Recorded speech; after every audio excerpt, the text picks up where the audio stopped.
In order to provide an engaging 2,000-word YouTube video script for your 2025 Wealthsimple performance review, I need to access up-to-date information on typical Wealthsimple account features, common performance metrics, and general investment review best practices. I will also search for recent trends in the investment landscape as of 2025 to make the review more current and relevant. I will also search for YouTube video script best practices to ensure the content is engaging and suitable for the platform, focusing on elements that create a strong hook and maintain viewer interest throughout a longer video. After gathering this information, I will structure the script to build context before diving into the main review, incorporating a question-based hook and a sharp ending as requested. Has 2025 been the year your investments finally took flight, or did they get grounded? That's the million-dollar question we're tackling today as we dive deep into my Wealthsimple account's 2025 performance review. For many of us, the end of the year isn't just about holiday cheer and New Year's resolutions. It's a critical moment to pull back the curtain on our financial journeys. It's when we confront the reality of our investment decisions, celebrate our wins, learn from our setbacks, and ultimately, strategize for what lies ahead. And let's be honest, in the fast-paced, ever-evolving world of finance, staying on top of your portfolio is more crucial than ever. You see, investing isn't a set-it-and-forget-it game, at least, not entirely. While robo-advisors like Wealthsimple certainly automate a significant portion of the heavy lifting, a yearly review is absolutely essential. It's your chance to assess if your financial goals are still aligned with your investment strategy, if your risk tolerance has shifted, and how your chosen platforms are truly performing against the broader market. We're talking about more than just checking a single number. We're talking about a holistic deep dive. Think about it. 2025 has been a fascinating year in the economic landscape. We've seen continued discussions around inflation, interest rate adjustments from central banks, and a global economy still navigating the complexities of supply chains and geopolitical shifts. In Canada, specifically, we've witnessed growth projections hovering around 1.8% for 2025, with household spending expected to strengthen due to lower interest rates and rising incomes. However, trade tensions and a softening labor market have also presented headwinds. This dynamic environment means that simply holding investments isn't enough. Understanding the forces at play and their impact on your portfolio is paramount. We've also seen significant advancements in technological sectors, with artificial intelligence continuing its meteoric rise, influencing everything from efficiency gains in various industries to the emergence of new job markets.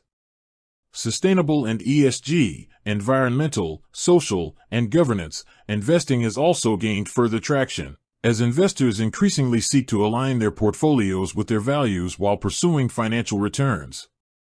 These macro trends inevitably ripple through investment portfolios, and today, we'll examine how my Wealthsimple account fared amidst these currents. For those of you new to Wealthsimple, or perhaps considering joining their platform, a quick rundown. Wealthsimple is renowned for its user-friendly interface and commitment to making investing accessible. They offer a range of accounts, from tax-free savings accounts, TFSAs, and registered retirement savings plans, RRSPs, to self-directed trading accounts. Their managed investing option, which is what we'll be focusing on largely today, uses a robo-advisor approach, automatically investing your money into a diversified portfolio of low-cost exchange-traded funds, ETFs, based on your risk tolerance. They boast features like automatic rebalancing, dividend reinvestment, and even tax loss harvesting for eligible accounts, all designed to optimize your returns and minimize your effort. However, it's also important to acknowledge some of the common discussions around Wealthsimple, such as their currency conversion fees for U.S. trades if you don't have a USD account, and some users noting a more minimalist approach to advanced research tools compared to other platforms. Knowing these nuances is key to a comprehensive performance review. So, how do we really evaluate an investment portfolio? It goes beyond just looking at the percentage gain or loss. We need to consider, first, our investment goals. What was I aiming for with this Wealthsimple account? Was it long-term growth for retirement, saving for a down payment, or something else entirely? Our assessment needs to be firmly rooted in those initial objectives. Second, risk tolerance. Did my portfolio's performance align with the level of risk I was comfortable taking? A high-growth portfolio might have larger swings, both up and down, compared to a conservative one.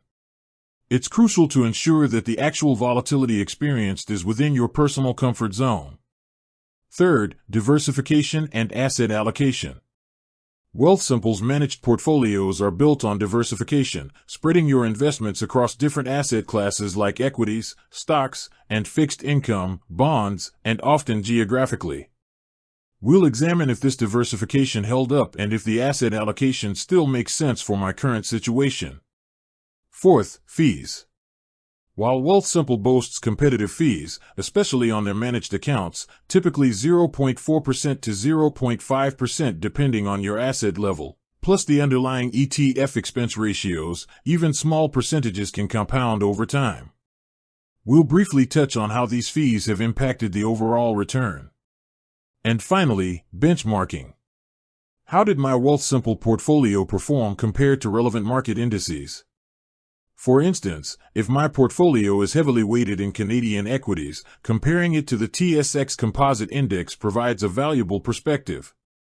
If it's more global, benchmarks like the S&P 500 or Global Equity Index become more relevant.